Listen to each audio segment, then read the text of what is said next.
What I say. A fortiori, with the greater force and all the more, it is even more certain and necessary that Glendora be granted the $3,000 that Peter Lane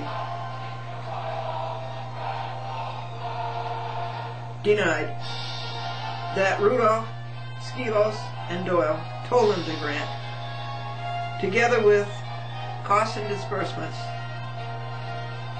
and all further relief just and proper. And this was dated March the 14th, the Ides of March, 2007, State of New York. It was served on March the 15th, yesterday. And acerosely, yours, in amor patriae, love of one's country, and amor New Yorki, love of New York. Aceros comes to a sharp, rigid point, like the point of a needle or the leaves of a pine tree. And it is signed Glendora, and it is without prejudice, pursuant to Uniform Commercial Code, Article 1, 207, Glendora.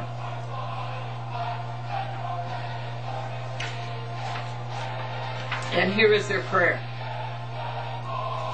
The land I love, the home of... Not anymore. It's not the home of the free and the brave anymore, folks. It's gone. Turn to God. So anyway, from Matthew the 13th, this is a wonderful passage. This is about the sower. And some seeds dropped by the wayside. And what did Christ say about those seeds? Well, when anyone hears the word of the kingdom and does not understand it, then the wicked one, you know who that is. That's the one who owns all of these state judges who want to raise. Then the wicked one comes and snatches away what was sown in his heart. This is he who received seed by the wayside. But he who received the seed on stony places, this is he who hears the word and immediately receives it with joy, yet he has no root in himself, but endures only for a while. For when tribulation or persecution arises because of the word, immediately he stumbles. Now, he who received the seed among the thorns is he who hears the word, and the cares of this world and the deceitfulness of riches choke the word. Which one of these are we, you and I? We know which one Rudolph, Tannenbaum, and Macabre are. But he who received the seed on the good ground is he who hears the word and understands it, who indeed bears fruit. And that is my prayer for all of them. It is not malice, it is not spite. What I want more than anything else is for them to have the fullness of a life that they can have. To have happiness instead of what they have, unhappiness. To have honesty and self-respect instead of what they have of themselves now. So it is not spite and it is not malice. More than anything, I want to see them make it. I want to see them, great Americans, like a Yankee Doodle Dandy. This is what I want to see. And this, I pray for this. I pray for this. A lot. Okie doke.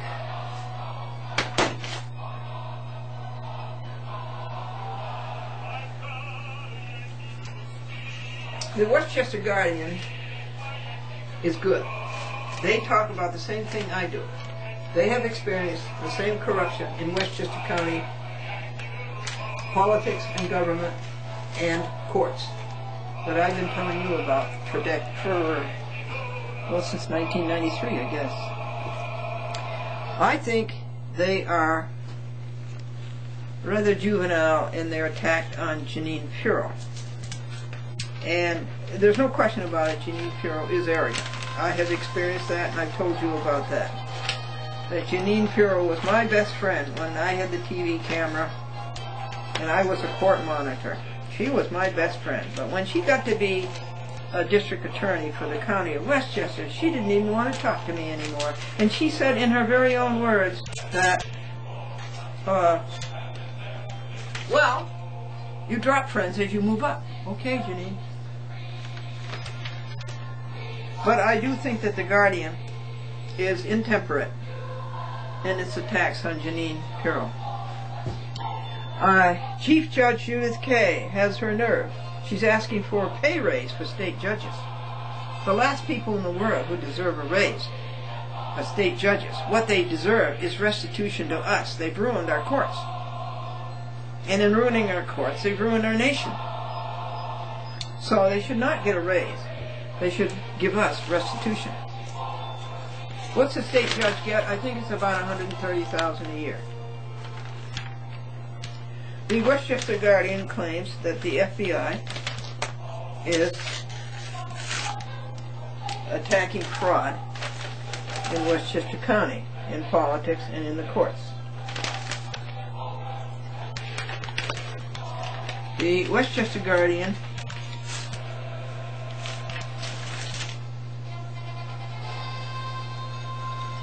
uncovered that. It's about the arrogance everywhere.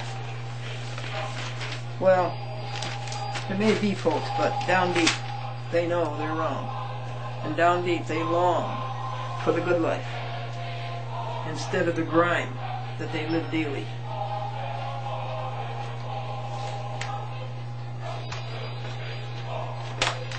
The Westchester Guardian says that they have sued that they have been sued by Cavallo, the former chairman of the Independence Party in Westchester, and they claim that Cavallo hands out a lot of cross endorsements and all these things where improper influence, where the Independence Party will give their support to such and such a candidate if the candidate pays such and such money for that. That is their claim.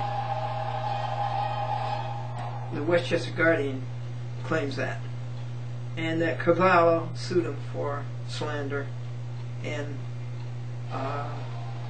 libel. And that Cavallo sued them for $25 million.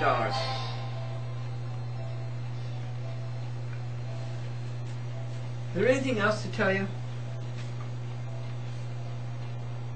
Yes, I want to tell Rudolph Tannenbaum and McCarver that I would like to see them spend their alone time with God 15 minutes a day the first thing in the morning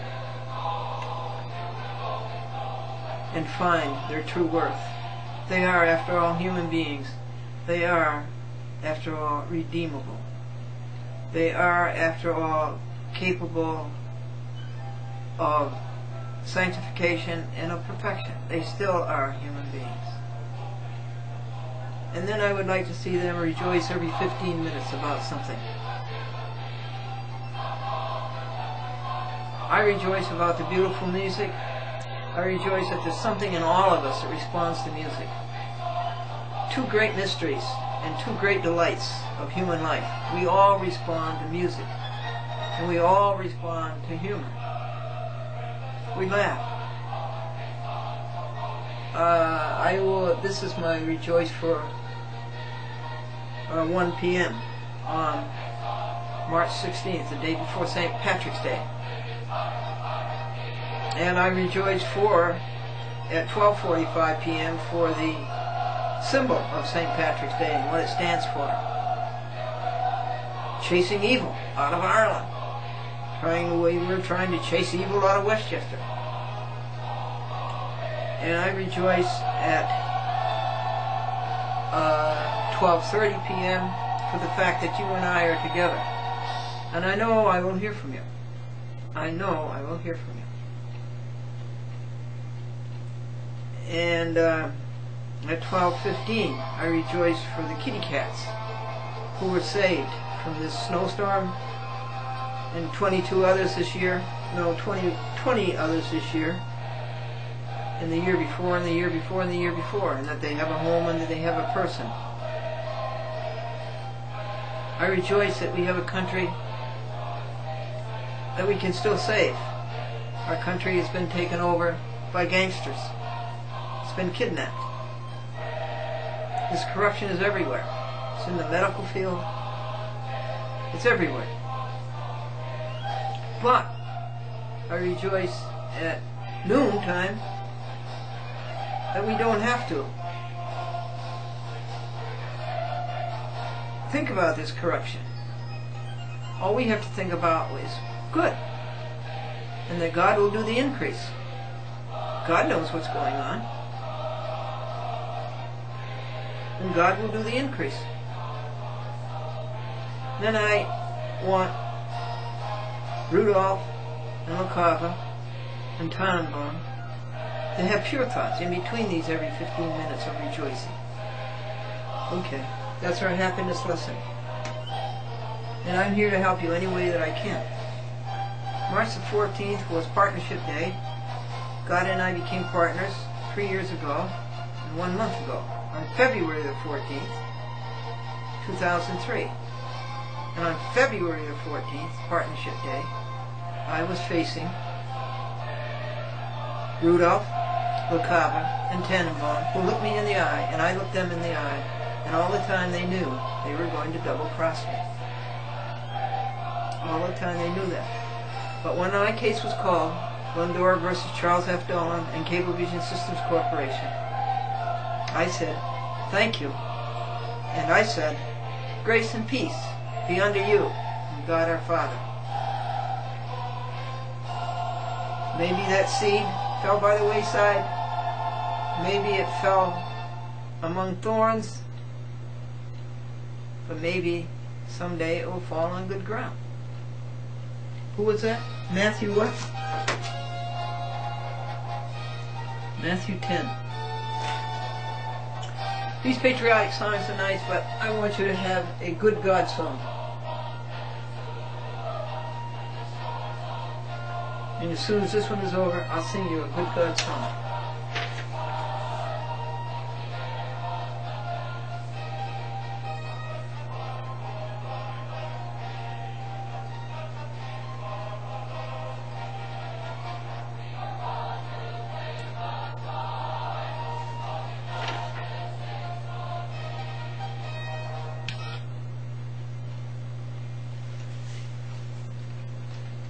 God of grace and God of glory, pour thy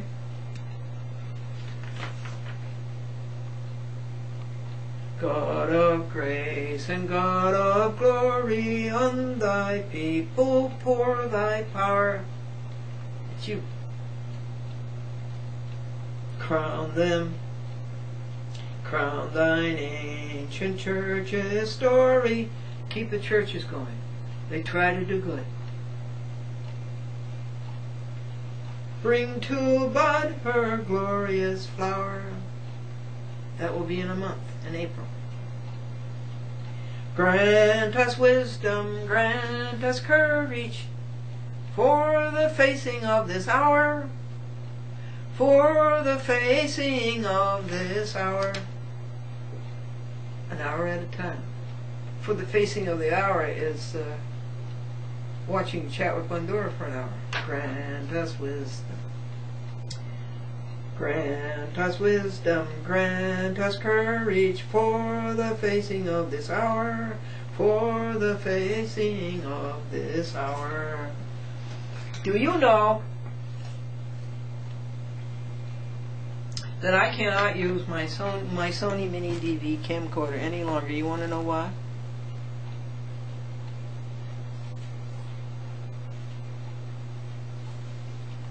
Because he keeps talking about icons, and you are to have no other gods before you. And what did the bank robber say to the teller? One peep out of you and your geography. And she says, don't you mean history? And he said, don't change the subject. As a little girl, I used to worry about my pigeon toes. Now I have to worry about my crow's feet. The little boy was in the back of the church, and he saw all these names on the wall. And he said to the priest, "What are all these names?" And the priest says, "Those are the names of our people who died in the service." And the little boy says, "Which service? 8:30, 9:30, 10:30? Why was the dumb judge staring at the orange juice? It said concentrate. And in church, the ministers announced that the first hand up gets to pick the first 3 hymns. And the old man had the first hand up, and she says, "I pick him, and him, and him." The minister took his car to be repaired, and when he went to pick it up, the bill was $1,000, and the minister said, "$1,000? I can't afford that. I'm a poor preacher." And the mechanic says, "Yes, I went to your service Sunday." Did you know that the Pope caught the bird flu? He got it from his cardinals. I took a priest to dinner and the minister of the Dutch Protestant church, because they were 2 young men who had given their lives to God.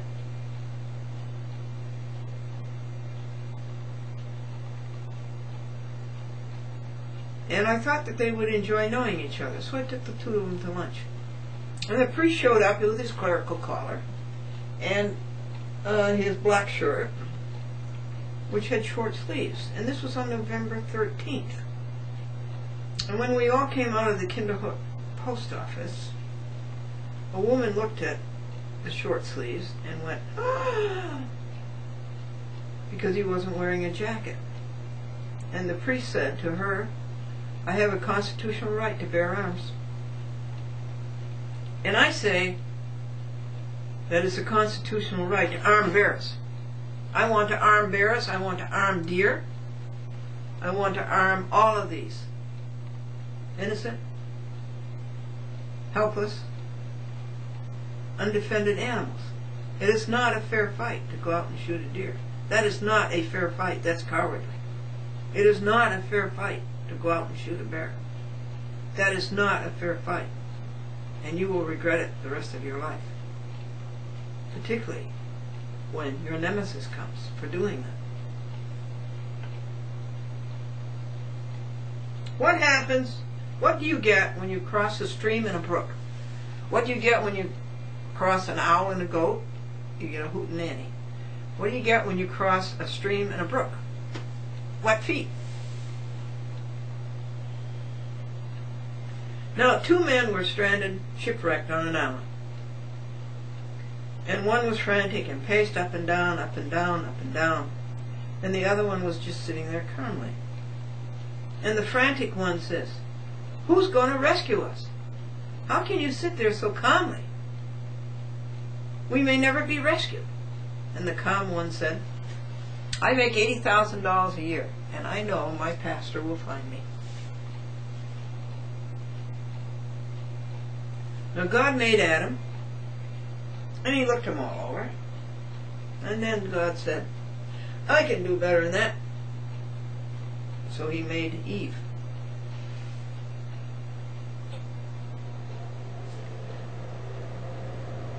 Joe says that money talks, and that his is saying at the moment, goodbye.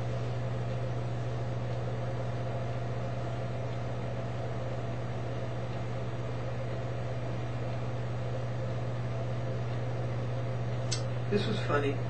Sebastian cat, the cat who showed up on the property, starved, petrified, destitute, desperate. Well, anyway, I took him in, and I gave him a home. I gave him a person.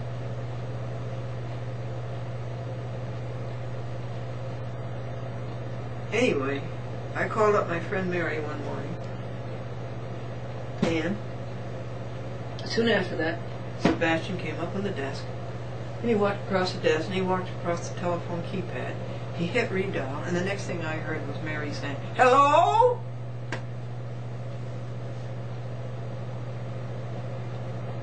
And I told you about Susan Kitty Cat down in Peekskill, who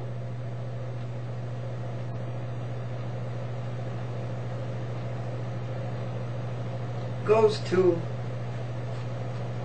gives everything she has to saving cats. She goes out and gets these wild cats, traps them, brings them to the vet, has all the medical problems taken care of, takes them back to where she trapped them, and they live because people around do feed them. But they're homeless cats. And anyhow, Suzanne rescued these 5 kittens. And she brought them into her home and was taking care of them and was getting all of their medical problems taken care of. And one of the cats disappeared, and she was dizzy with concern. She went out in the woods in the night with a flashlight and called the kitten, kitten, kitten, kitten, kitten. She went through all of her drawers, under all of the beds and everything, kitten, kitten, kitten, kitten. She couldn't find the kitten. Guess where the kitten showed up? In their laundry basket that had been taken to the laundry to be washed and folded. And the owner of the laundry fell in love with the kitten and wants it and will have it as soon as the kitten is old enough and has had all of her medical attention. Now,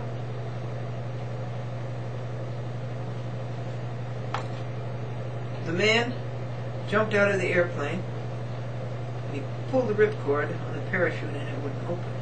And as he's descending toward the earth at 32 feet per second, up comes another man from the earth. And the first man says, "Do you know anything about parachutes?" And the second man says, "No, do you know anything about gas stoves?"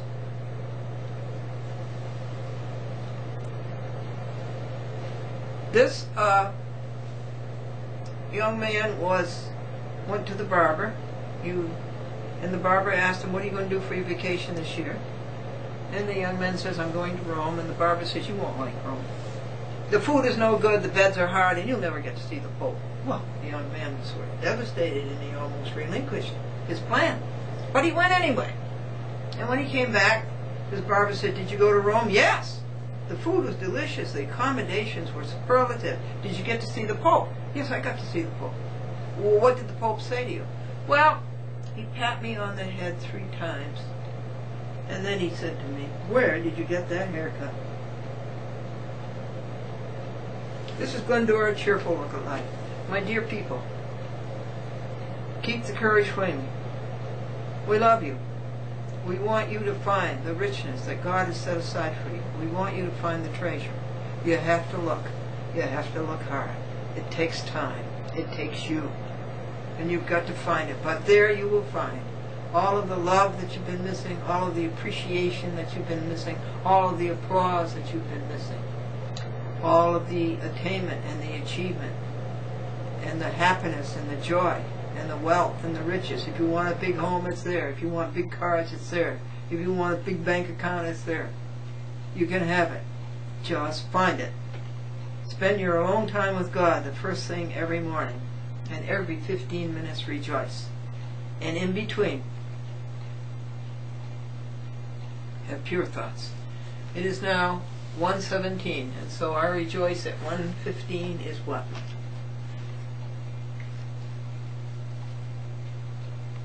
Our seasons. The earth is tilted toward the sun, and we have seasons. And Tuesday, the vernal equinox comes. Is that right?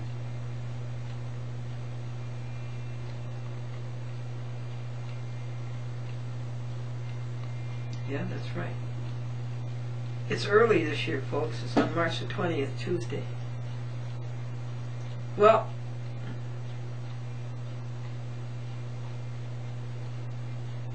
my prayer is that you find the goodness that awaits you. And if you enjoyed the show tonight, you tell all your friends, and if you didn't, keep it our little secret.